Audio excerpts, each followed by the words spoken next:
যা গরম পড়েছে এই গরমে হালকা পাতলা রান্নাগুলো খেতে ভীষণ ভালো লাগে। সেরকমই একটা পুরোনো দিনের সাবেকি রান্না আপনাদের সাথে শেয়ার করছি, যেটা আগেকার দিনের মা ঠাকুমা দিদারা খুব বেশি রান্না করতেন। চটজলদি রান্নাটাও হয়ে যায়, টেস্টও হয় ভীষণ ভালো। আর গরমের দিনে এরকম হালকা পাতলা রান্নার জুড়ি মেলা কিন্তু ভাই। চলুন রেসিপিটা দেখে নিই।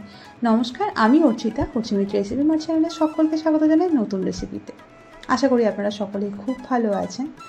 আজকের এই রেসিপিটা বানানোর জন্য কিন্তু আমি আগের দিন রাত্রেবেলায় মুগ ডাল ভিজিয়ে দিয়েছিলাম। তবে যদি আগের দিন রাতে না মনে থাকে তাহলে অন্তত 2-3 ঘন্টা আগে একটু গরম জলে ভিজিয়ে রাখলেও চলবে।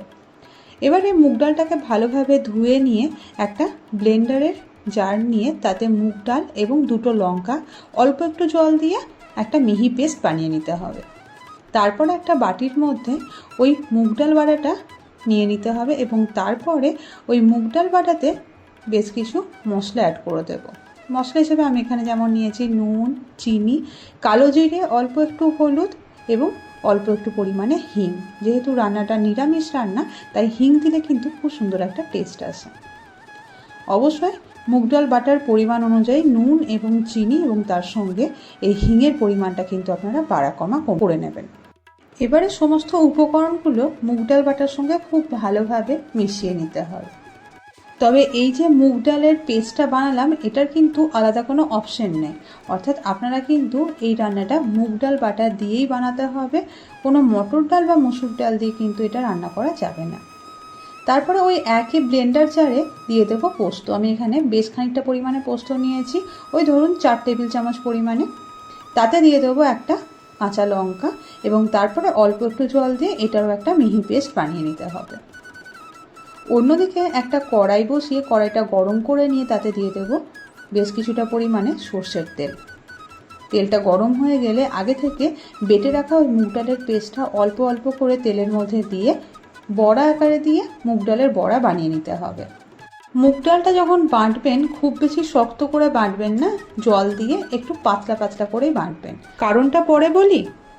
এরপরে বড়াটার 2 সাইডটাই কিন্তু গোল্ডেন ব্রাউন কালার করে ভালোভাবে ভেজে নিতে হবে। গ্যাসের ফ্লেমটা লো টু মিডিয়ামে রেখে 2 থেকে 3 মিনিটের জন্য ভেজে নিলেই বড়াটা একদম রেডি হয়ে যাবে। এই যে রান্নাটা আপনাদেরকে দেখাচ্ছি, এটা কিন্তু ভীষণ পুরনো একটা রান্না।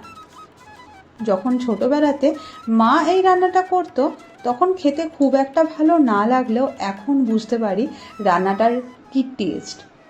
এখন যখন বাড়িতে বানাই এই রান্নাটা মনে হয় আহা কি দারুণ রান্নাটা। গরমকালে দেখবেন খুব বেশি রিচ খাবার খেতে কারোরই খুব একটা পছন্দ হয় না। আর এই যে রান্নাটা আজকে আপনাদেরকে বানিয়ে দেখাচ্ছি, এটা কিন্তু বেশ সহজপাচ্য একটা রান্না এবং এটা খেতেও ভীষণ সুন্দর লাগে। গরমকালে এটা খুব বেশি বানানো হয়, কারণ এখানে যে সবজিটা দিয়ে রান্নাটা করব সেটা কিন্তু বেসিক্যালি গরমকালেই পাওয়া যায়। গল্প করতে করতে দেখুন বড়াগুলো কিন্তু সুন্দরভাবে ভেজে নেওয়া হয়ে গেছে। কালারটা ঠিক যেরকম এখন যেমন আপনাদেরকে দেখাচ্ছি এরকম হালকা ব্রাউন কালার আসলেই তখন কিন্তু তুলে নিতে হবে কড়াই থেকে। ওই একই তেলে 4টে বড়ি দিয়ে বড়িগুলোকেও হালকা করে ভেজে নিতে হবে।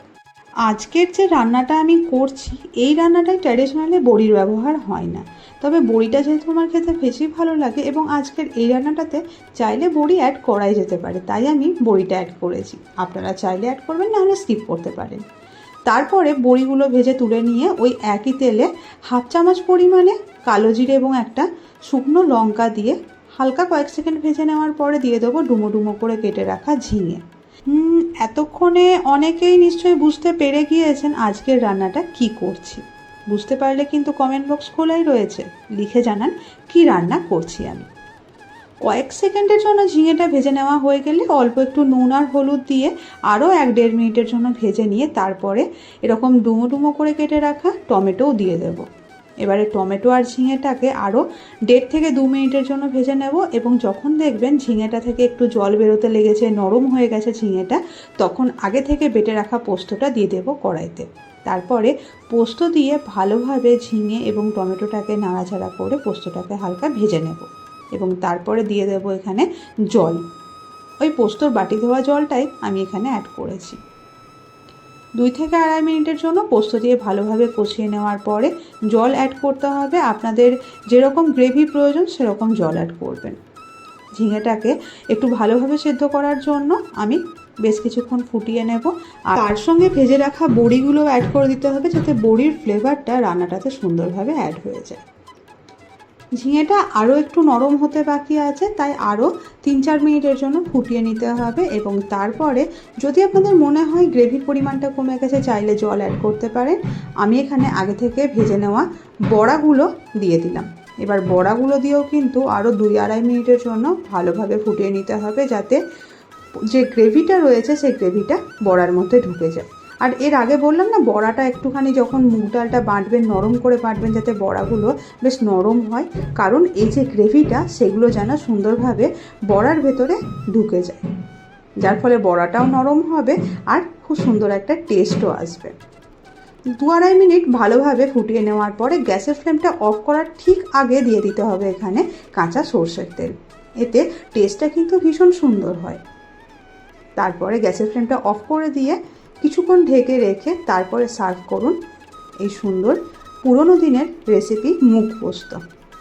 রেসিপিটা বলে দিলাম, কিন্তু ট্র্যাডিশনালি মুগ পোস্ত ঠিক যেভাবে রান্না করা হয়ে থাকে আমি কিন্তু আপনাদেরকে সেভাবেই রান্না করে দেখালাম। খেতে ভীষণ সুন্দর হয়েছিল। ওপর থেকে কাঁচা লঙ্কা অ্যাড করে দিয়ে সার্ভ করুন গরম গরম মুগ পোস্ত গরম ভাতের সঙ্গে, দারুণ লাগবে খেতে।